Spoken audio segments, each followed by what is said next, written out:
Nintendo doesn't generally like to buy studios. It's not really their thing. And it's funny because they could. Oh my gosh, they could. They are overflowing with money right now. No investor would be opposed to the idea of buying studios. Buying studios, that's growth, and we love growth. Nintendo could buy up studios left and right if they wanted to, but it's not their style.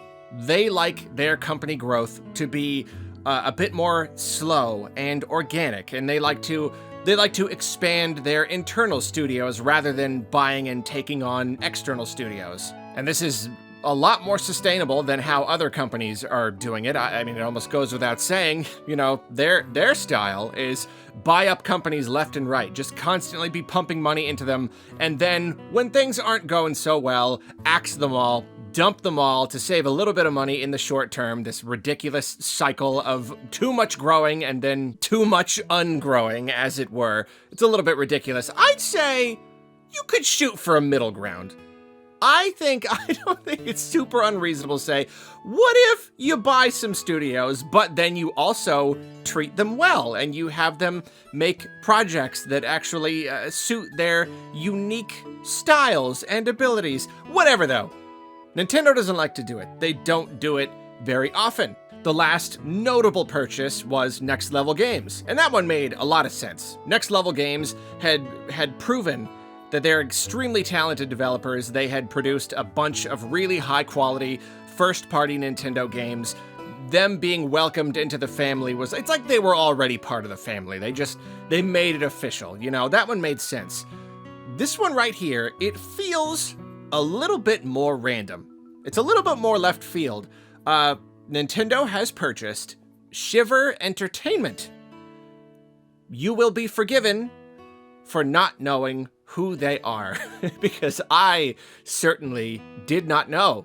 And it is worth mentioning, it is funny, we just talked about how some companies go on these just crazy, unsustainable buying sprees and then end up having to close down or sell off the studios later. Embracer Group a few years ago went on one of these spending sprees, it was probably billions of dollars, just eating up every studio they possibly could, and now they're paying the piper and having to sell them all off again because they didn't know what they were doing, because that's growth for the sake of growth with poor management. And so now I kind of see Embracer as like the rich person, the once successful entrepreneur who didn't really know what they were doing, and now they're in a bunch of debt, and so now they're having a yard sale, and they're selling off all of their stuff, trying to make back some money.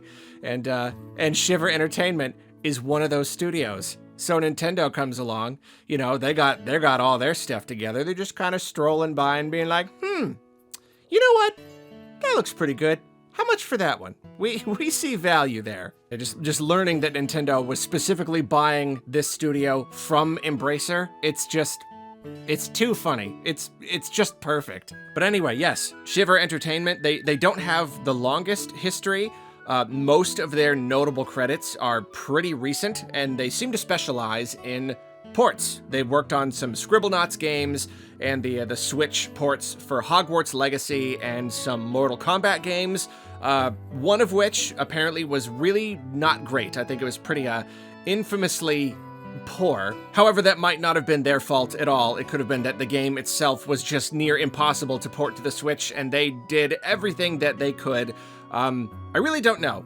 But overall, yeah, that just seems to be their thing. They are into ports. And because this company doesn't seem to have a lot of recent credits, and most of us don't even really know who they are, and they've just worked on a handful of ports, this decision, it does feel random. Especially compared to Next Level Games. That made sense. This is kind of like, it really does feel left field. But if anything, I would say the weirdness of this means Nintendo really knows what they're doing. This seems to be a very purposeful decision on their part, clearly affected by a lot of behind-the-scenes elements. And like the company, they do have some connections with Nintendo here. Apparently CEO John Schappert is a just like long-time, very well-known industry veteran. He even presented the Lifetime Achievement Award for Satoru Iwata, presented it like to Reggie on stage. So like there already is a Nintendo connection there. I have no doubt that he has been in contact with Nintendo, and this whole entire process and this decision, yeah, it's probably mostly like behind the scenes stuff. They have contacted each other. They have made the sort of plans of what their job is going to be. You know, it wasn't just Nintendo swooping down and be like, we want that one, wrap it up please and have it delivered. Like, no, they clearly know what they're doing. This is very purposeful. And of course, this acquisition makes sense because ports. What does Nintendo love? What does anybody love? It's ports. I know that we love ports, and it sounds like ports is probably what these people are going to continue to do. And of course, that makes a heck of a lot of sense going into the quote-unquote Switch 2 generation. Nintendo is going to have an even greater need than ever to just produce ports. And you know, I'm presuming not just ports, but probably also remasters and things like that. You know, there's no real like limitation on what they can do. Maybe it will just be ports. Maybe it will literally just be third-party ports. Maybe Nintendo wants their own studio responsible for working with third parties to port their games to Nintendo, and that actually makes a lot of sense. Instead of being like, hey, if you want your game to be on our system, you are going to have to source the, you know, the development of that, the production, the porting process. You're gonna have to do it and then get back to us. No, it would actually be pretty cool if they were like, hey, we've got a studio for that. You know, you third parties, you wanna bring your game to our new system?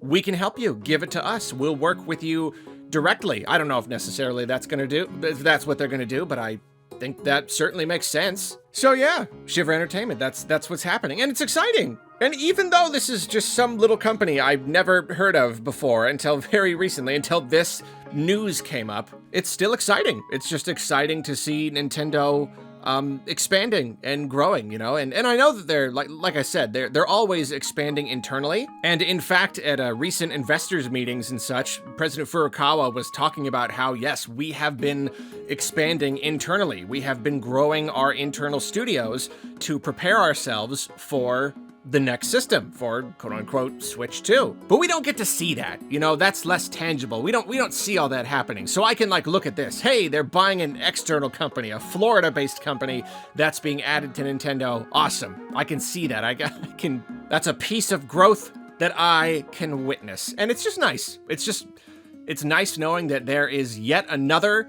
first-party Nintendo studio out there somewhere. Even if they're just working on ports or even remasters or whatever, that's still great. That's just more games in the pipeline.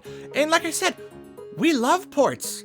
We love ports and remasters. It's a great position for Nintendo to be in. They're so lucky. They're so lucky to have this crazy legacy of all of these beloved games reaching back so far, this massive library. Like video games, the whole industry, it's all based on like hype and you just want to freak people out with your big reveals, your bombshells. Nintendo barely has to try to freak us out.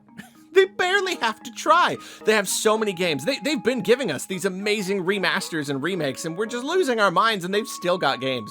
They've still got this big library of things where it's just like, we need a game for this slot. What should we put? I don't know. Oh, let me just reach in the bag. How about this one? Yeah, okay. Give that to this studio to remaster, or even just port.